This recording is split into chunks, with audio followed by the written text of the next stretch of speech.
I mean, why aren't you changing history?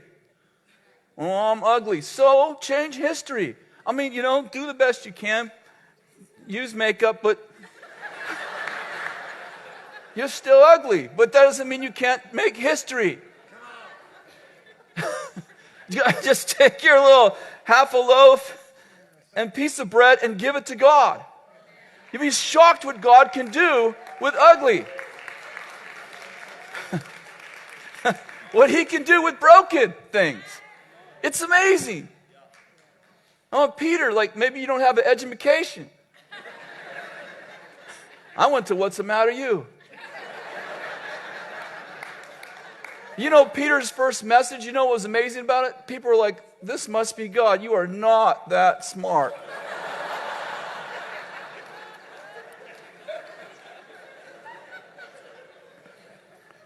In Acts 2:17, says, in the last days I'll pour my spirit upon all flesh. Your sons and daughters shall prophesy. Your old men will dream dreams. Dream dreams. Your old men will dream dreams. I don't think he's just talking about old men are having dreams. I mean, they go to sleep when they... I think he's talking about when God pours out his spirit, even old men start to dream. Even old men start to believe that they can make a difference. They lose that cynical thing. They lose that, oh, watch out. Here's 48 reasons that you shouldn't do that. Here's all the things that can go wrong. Here's my past. Here's all my disappointments. But when the Spirit of God comes on people, even old men begin to dream. I mean, Colonel Sanders founded Kentucky Fried Chicken. He was 65. Some of you are like, we're too old. No, you need to just get refired. Not retired. I love this one. At 73 years old, the oldest president in U.S. history, President Ronald Reagan, was in a debate with Senator Mondale for his second presidential term and was asked if age was an issue in his ability to perform his duties as president. He responded that, I will not make age an issue of this campaign. I'm not going to exploit for political purposes my opponent's youth and inexperience.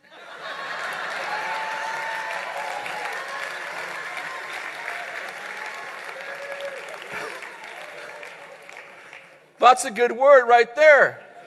Some of you are cramming for your finals, man. You need to do something amazing before you get out of here. Are you with me?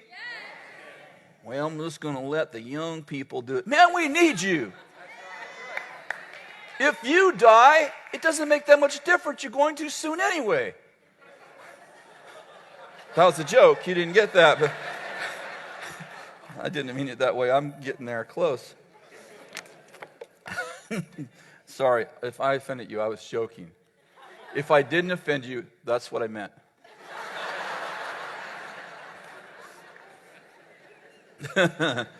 It's time for dreamers to dream. It's time for everybody to say, I have a place. It doesn't matter that I'm too small, I'm too dumb, I'm too ugly, I'm too whatever. I love the story of Gideon, don't you? I love it because I relate to it. And the Midianites are oppressing the Israelites because they've sinned.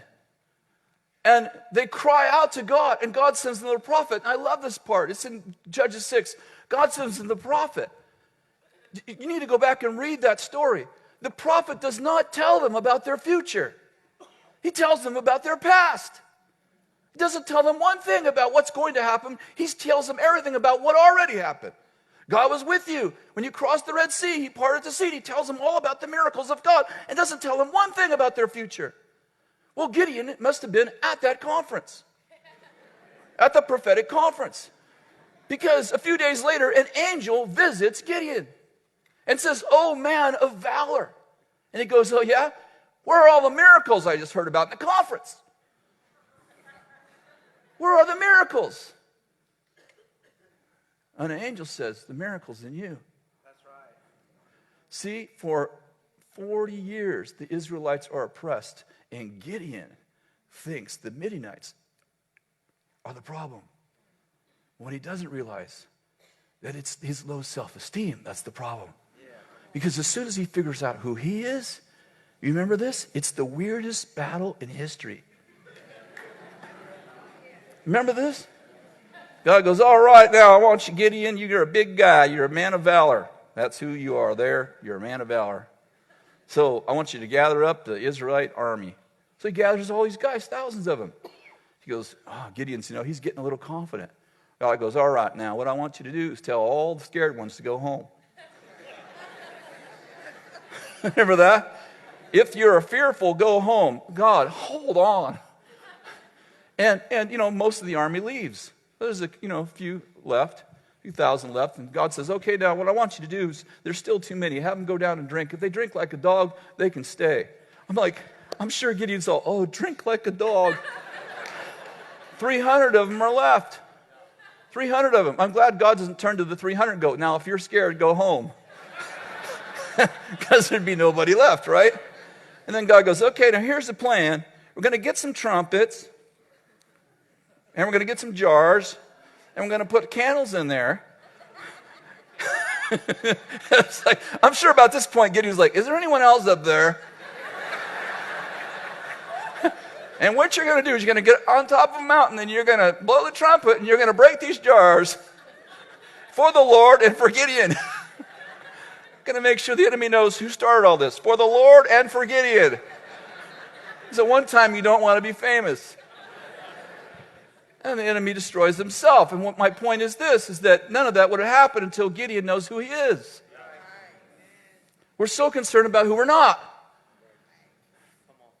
And I just want to encourage you, like I already have. You may be dumb, but you can still change history. It doesn't matter what you don't have. God wants you. If you have a burden for something, God put it there. Maybe you're the next Rosa Parks. Maybe you're the next Abraham Lincoln. Maybe you're the next Dr. Martin Luther King. Who knows? Maybe you're the next Tim Tebow. Everyone's like, you're not a very good quarterback, but you're changing history. I think...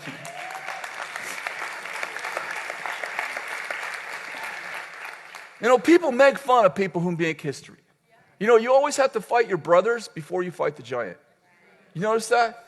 Joseph, right? He has this dream. He's going to be great. Where does he end up? His brothers throw him in a pit. David is going to fight Goliath. Remember this? 15 years old. He's going to fight Goliath. What's he have to do before he can fight Goliath? He has to fight his brothers. I'm telling you, your brothers are the biggest resistance for you making a difference. It isn't the giants. You're like, I'm going to get those giants. Your brother's, you know what? Calm down. Go play with the sheep. You can't do it. You're no good. You're too little. You're too young. You're the youngest. And besides that, if you actually beat this giant, then we'd have to feel bad about us being scared. But as long as you're scared and we're all scared, then, it's cool.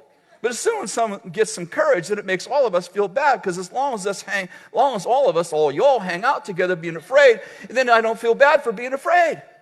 Because everybody's afraid. But if one person has courage, and suddenly it makes me feel like I'm doing something wrong. So I don't want you to beat a giant that I'm afraid of. I just want to complain about it.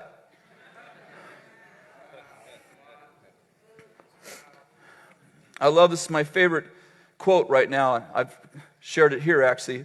It's from Eric Hoffer, and he said this: in times of change, learners inherit the earth, while the learned find themselves beautifully prepared for a world that no longer exists.